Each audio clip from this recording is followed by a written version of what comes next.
Look, bad light in photography doesn't rely on the light so much as what you're actually photographing. Let me explain. Welcome into Landscape Photography University channel. If you're into photography and you want to improve your photography while also having a better experience and you're into that, subscribe to this channel by clicking the subscribe button below. Now, what is bad light in photography? Typically, when you hear photographers talk about light, good light versus bad light in landscape photography, the good light hours are going to be morning and evening, sunrise and sunset. The problem with that is you're only spending about 2 to 3 hours in the field photographing the light that's going on. This is leaving several hours on the table of midday shooting. Now, I will admit that midday shooting is difficult to do because there are a lot of very bright highlights and very dark shadows. That's why everybody says to go and photograph early in the morning and late in the evening, because it creates even light across the landscape, but still has some of that contrast in highlights versus shadows. Now, with midday light and bad light in photography, it's not so much as what the light is doing in the landscape, it's more about how you know how to use the light that's available to you. Here's what I mean by that, and I'll give you 2 examples of this. When I'm thinking about light in photography, yes, I'll go out in sunrise and sunset and photograph those things. But after those points, I'm looking at what the light's doing and I'm thinking, what can I photograph in the light that's available? More often than not, I'm hoping and keeping my fingers crossed for cloudy skies throughout the entire day.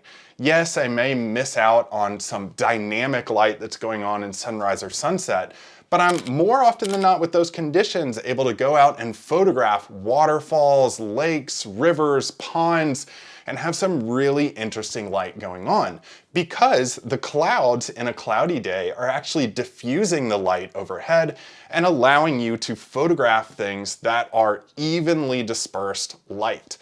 Now, sometimes these conditions aren't good for something like wildlife photography because it can create a lot of flat light across the entire scene. But with water photography, this is perfect for those kinds of shots. Now, in just a second, I'll give you the second example of bad light versus good light in photography and how to use those to your advantage during the midday hours. But if you're interested in improving your photography online, I would highly suggest you to look at Landscape Photography University Plus. That's linked below in the video description. You pay $10 a month and you get every single course that we've ever made on landscape photography, plus 1 new course every month.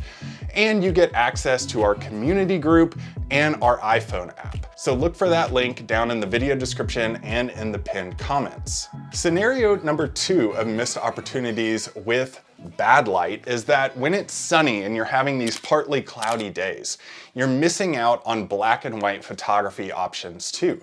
It doesn't matter if there are storm clouds building in the distance and you're photographing trees in the foreground with black and white, or you're photographing a mountain with the sunlight hitting the mountain and just some really dark blue skies that are made to blacks in black and white photography. You're missing out on a lot of this dynamic photo opportunity that you could be taking advantage of if you're just getting out in midday hours. If you're going about this and photographing all throughout the day, using all the hours throughout the day, you're going to be able to maximize your photo opportunities because of a lot of you are going out and photographing on family vacations and you don't have time to go out and make all these big photo trips every single year.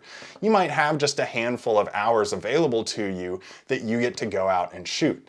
So here's the thing. Maximize your time by understanding how to photograph in all kinds of light, and then you won't have any bad light situations and you won't miss out on any photo opportunities in the future. If you want more ways to improve your photography, click or tap on this video showing up on your screen right now.